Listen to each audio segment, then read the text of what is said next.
Should you summon for Yuri and Lord Phineas, who are coming up on 20x rate up for both normal summons and divine summons starting tomorrow, February 6th?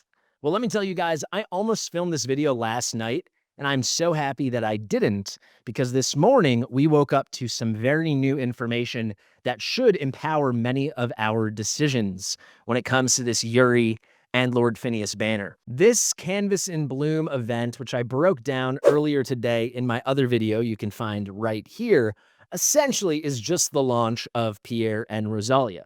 Calling it just the launch maybe is underselling it, because these are two phenomenal, overpowered, wildly strong new heroes, but it kind of is just their introduction. Maybe there's more coming. They've mostly just teased it, but from what we can tell in this Canvas in Bloom preview and what we can see here in the event notice for what's coming, it's mostly just banners and very limited rewards. But one of these banners is crucial for informing our decision on whether or not to summon for Yuri and Lord Phineas. And that obviously is going to be Rosalia's banner. Because one piece of news we got from this announcement is Rosalia is not going to be a limited unit. No, instead they are doing the third run of Diao Chan. If you count former limited selector banners, the fifth limited banner opportunity to get Diao Chan. Believe it or not, they are doing that instead of making Rosalia a limited hero. And I'm going to tell you, this reeks, absolutely PU, reeks of Neza and Erlong Shen. If you don't know, since the second Neza was announced and the second his materials came live on test server and then on the global servers, I was 100% convinced, and I have remained 100% convinced, that Neza and Erlong Shen were meant to be a limited, exciting package, where Neza was a limited 200 guaranteed unit, and then Erlong Shen was his partner guy on the Ancient Summoning, and it was supposed to be this huge hype event. And actually, it was a huge hype event. There was a special boss, there was a huge redeem shop, there were login rewards. It was this big, big blowout. You can see here, Neza has a signature, very, very unique, kind of standalone in style cinematic here, which is something we see with limited heroes. More and more now, they all get like their own theming, their own styling, right? This just reeks of exclusive, limited, blah, blah, blah. And we had the same thing with Erlong Shen, where actually, why am I going to my roster as if I've got him? I have not been lucky enough to get him yet. Let's scroll down here. I can show you. He had a matching, perfect, unique style, same kind of storybook mode, Eastern art, cinematic. But they were not limited. And I honestly believe what happened was they saw how good Neza was, and they figured he couldn't be guaranteed. He was too strong to be guaranteed. And I think they are running back that specific kind of treatment. Pierre is phenomenal. Rosalia is completely incredible. And I think they saw how good Rosalia was, and they decided she could not be guaranteed. So they kind of ham-fisted a solution by doing the third run, the second rerun, the fifth total run, if you include limited selectors, of Diao Chan. Now, Diao Chan is phenomenal, but because Rosalia is not limited, she is a normal banner. So you're not guaranteed anything. So if you really want to get her, you're going to need a ton of summons to do so. I will say one cool piece of news, she will be available from Divine Summoning. So that is an interesting thing to think about. But essentially, this banner now strictly overlaps with the Yuri and Lord Phineas banner. So if we go back to the topic at hand, how do you evaluate if you should go for Yuri and Lord Phineas when you know Rosalia is coming? And by the way, Rosalia is paired with a phenomenal hero on her banner. It's one of the best normal banners we've ever seen, if I can be honest. And she is paired with Valise. So there you go, Valise hidden in the corner right there. It's a Valise and Rosalia banner. It is running from next Friday, February 13th, through Tuesday, February 17th. And knowing all that, it is very difficult to make the decision to go for Yuri and Lord Phineas. So let's just zoom out and let me give you my big picture advice. If you are tight on summons, I think this banner is probably a hard skip. Now, not for everyone, because it kind of depends on where you're at in the game. If you don't have a single copy of Yuri, you don't have a single copy of Lord Phineas, and then obviously you don't have any Rosalia, and I'm assuming you don't have Valise. Maybe you do, maybe you don't. Could you convince yourself that this could be the better banner? I think in a specific account circumstance, Yes. In a vacuum, absolutely not. But let's say you actually are still progressing through the game. You're in the early game, mid game, even the early part of the late game, and you are pretty set on AoE damage. You've got a Magda, you've got a Beatrix, you got a Virna, you got an Honora. There are a lot of options, a lot of units you could have. Heck, if you're early enough, even like a Valkyra, maybe of Eris. Eris is fantastic. He was just on rate up. These kind of units, they're going to be plenty. And I don't think you necessarily would need Rosalia and Valise in the moment, especially if you don't have Ezerith. I think Valise is a lot less appealing if you don't yet have Ezerith. I will say the day after the Rosalia and Valise banner goes live next Friday, February 13th, on February 14th, that Saturday for Valentine's Day, we are getting Ezerith on a rate up. Pierre is paired with Ezerith, so that's something to think about. If you're still progressing, you're not thinking about super endgame content like Matrix 1, like AoE Arena, the high levels of AoE Arena, I think you could just go for need a little more. And I do think these guys fill really important needs. If we look at Yuri, she is a tremendous burst marksman. Now, she's not super, super OP in any content besides anti-air arena, but she is extremely dominant in a lot of content. Anything that requires marksman, anti-air damage, so on, so on. She has great dual faction in Nightmare and Piercer. And as I just said to start this, in anti-arena, she is meta. Maybe right now she's like the slightest bit off meta because these super tippy top teams that have Lady Alex, have Erlong Shen, and then you're running either Yovar or Praetus as your lord. Those teams, I think, don't need Yuri, and you'll see at the absolute highest levels of Apex, she's not used as much, but she is still used throughout Apex Arena. She really, really is. So the highest tier of Arena, you still see her a ton. If they have that perfect meta strategy, not everyone's using her. I would say in general, I was looking through the list, you're seeing her in about 10 to 20% of the tippy top teams. But once you get down out of like the top 50, top 100, she's everywhere in the remaining spots of Apex Arena, and she is just phenomenal for anti-air. And personally, I'm very interested in this banner because I have A2 Yuri, but I have an extra copy for A3, and I am quite interested in getting an extra copy so I can do a video where I test her in anti-air arena at A2 versus A3 versus A4, because she does get 8% additional penetration at A4, and that will be her full DPS potential. You can see it right here, because at A5, this is just a survivability mechanic, so that's not going to help her in anti-air or anything like that. So Yuri is still really appealing. Yuri can be used in 324 if you need, certainly in 322 and 323.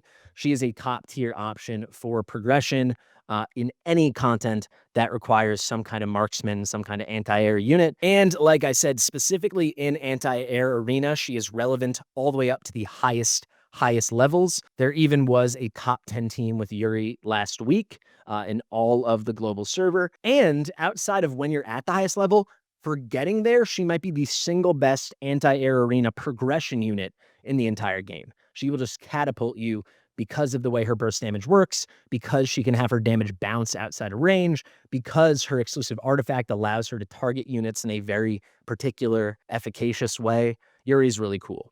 Now for Lord Phineas, he has two key uses in my opinion. Well, maybe three. Let's start with the third one because it's the simplest. He's a great progression unit. He's just a phenomenal progression unit. He has the most outrageous base stats in the entire game, probably. He has over 30,000 HP and over 7,200 base attack.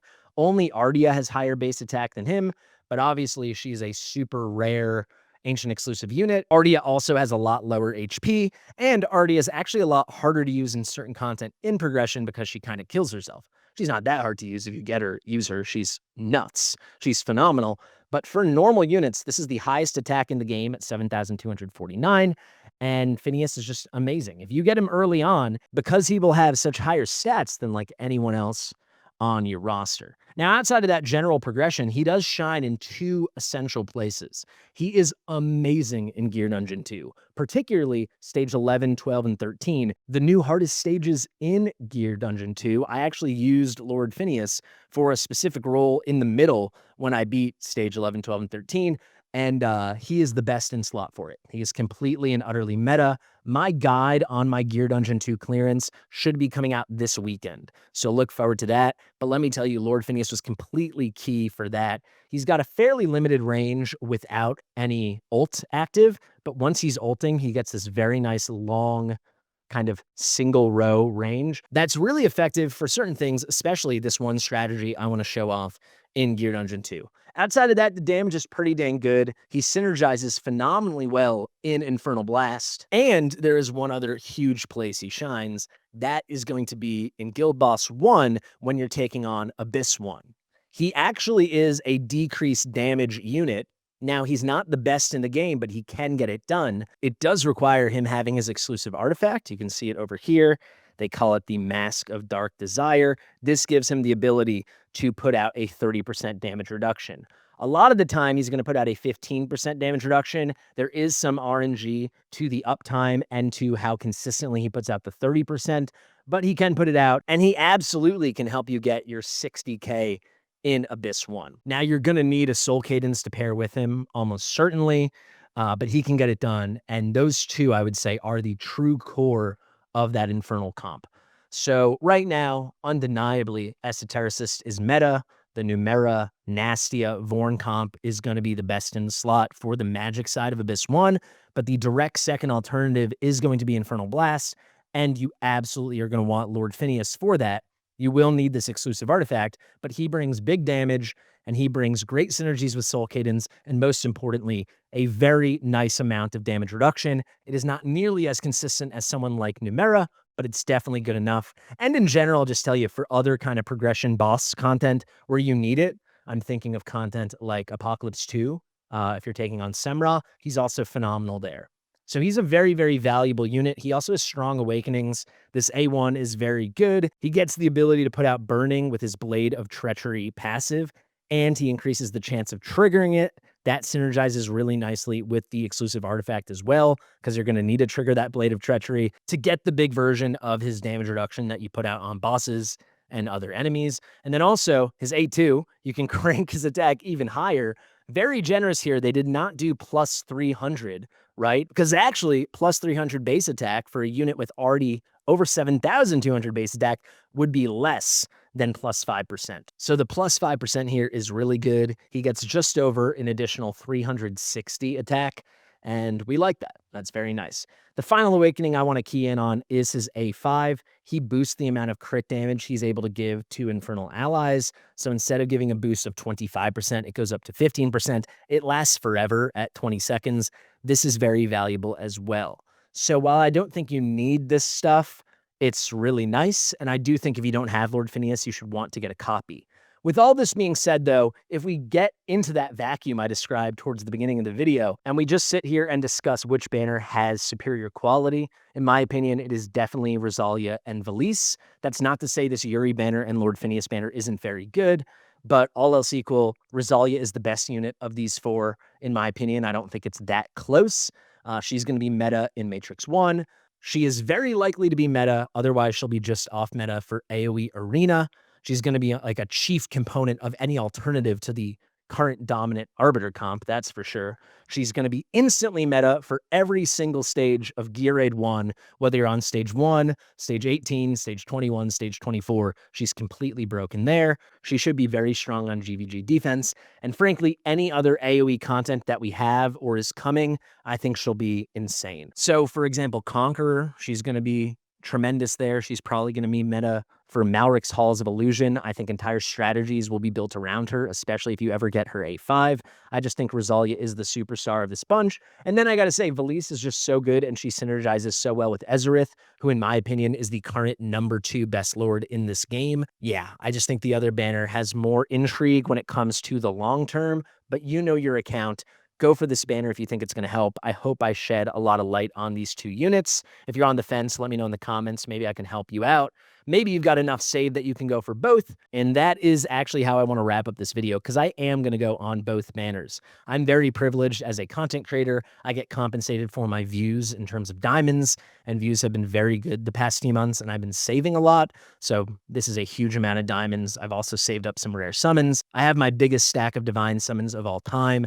So personally, what I'm going to do is I'm going to summon on the blue version of the banner the special Invocation of Spirits for Yuri and Lord Phineas until I hit the first banner unit. Right now, my Phineas is A1, my Yuri is A2, but I had the extra copy. So essentially, she is A3. I'll summon there until I hit 1, and then I'll reevaluate. But I do plan to summon thousands of times for Valise and Rosalia, so look forward to that next week. I also plan to summon most, if not all, of my divine summons for Rosalia and Valise. So that's where I'm at. I hope this was helpful, guys. Should you summon? I say most people probably not. Some people could. Let me know if you need any extra nuance in the comment section below. Thank you for watching. I've been Fastidious. Share with your mother, and I'll see you real soon. Bye.